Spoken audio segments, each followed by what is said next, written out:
O Estúdio Agora desta semana conversa com Priscila Lima, que é psicopedagoga e traz dicas valiosas para você que quer otimizar o seu tempo e aprender a estudar.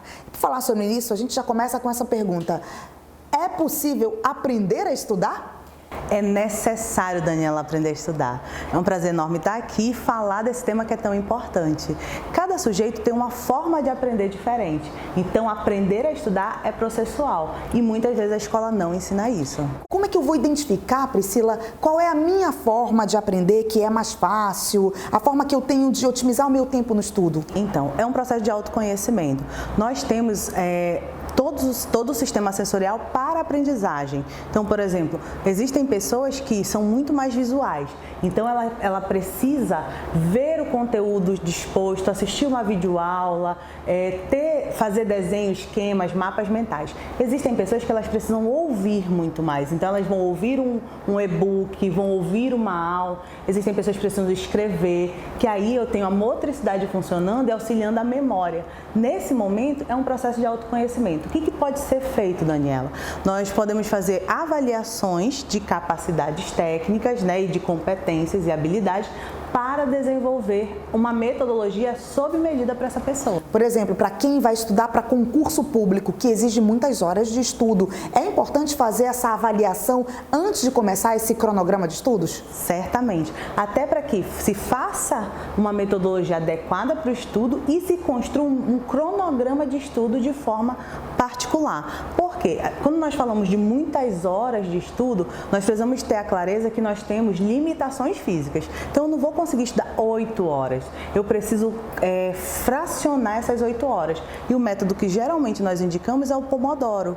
O método Pomodoro, nós dividimos os circuitos de estudo em 25 minutos e 5 minutos de descanso. Claro que isso pode ser ajustado dependendo da capacidade desse sujeito. Só para ficar mais claro, são a cada 25 minutos, 5 minutos de descanso. Perfeito. Então, por exemplo, você estudou 25 minutos, levantei, dei uma volta na sala, sentei novamente, foco novamente. E a ideia é justamente essa: nos 5 minutos você desliga do estudo. Você ouve uma música, você come alguma coisa, toma água, faz uma conversa, um bate-papo rápido e volta. Porque é o momento que o cérebro oxigena, se apropria de outros estímulos e então retorna para aquele estímulo que estava pertinente. Quando nós estamos com um estímulo pertinente, ou seja, ele está sendo massificado por muitas horas, o nosso cérebro tende a ir ocultando as funções executivas para se apropriar desse estímulo. Então, a ideia é oxigenar esse cérebro, ele vê outros estímulos e depois retornar. Existe tempo máximo de estudo por dia? Não existe. O que nós recomendamos por uma questão de saúde física é que a pessoa consiga monitorar esse estudo. Então, eu preciso equilibrar o meu processo de estudo com estudo, que é atividade cognitiva, atividade física, alimentação adequada e vida social.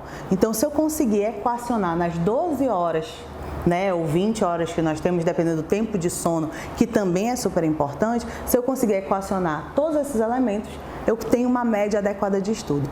Quando eu falo do sono, por que ele é muito importante? Porque é durante o sono que nós conseguimos manter a plasticidade cerebral e ela que é responsável pela mudança e adequação da estrutura cerebral para a aprendizagem. Tem gente que gosta de estudar ouvindo música, tem gente que gosta de estudar no meio do barulho e não perde a concentração, mas para aquelas pessoas que têm dificuldade de foco e concentração e querem desenvolver esse gosto pelo estudo, qual é a dica, Priscila? Novamente, cada sujeito ele vai desenvolver formas de estudar diferenciadas.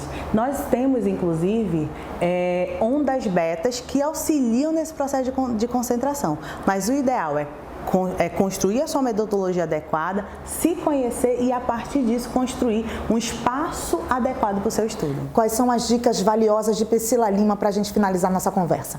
O importante, como eu falei, é equacionar os elementos: alimentação, vida social, atividade cognitiva e sono, e alimentação adequada, e ter o foco, saber por que eu estou estudando. Quero só fazer mais uma pergunta. Estudar online ou estudar presencial? Depende de você.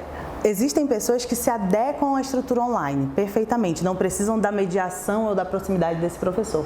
Eu, particularmente, adoro ouvir um professor, porque eu preciso desse contato, dessa volta, da resposta dele imediatamente. Então, depende de cada sujeito. Obrigada, Priscila, pelas suas dicas e suas considerações finais. Muito obrigada pelo convite, Daniela. E eu estou à disposição, sou Priscila Lima. Sempre tem essas dicas também no meu Instagram, que é @priscila_limas.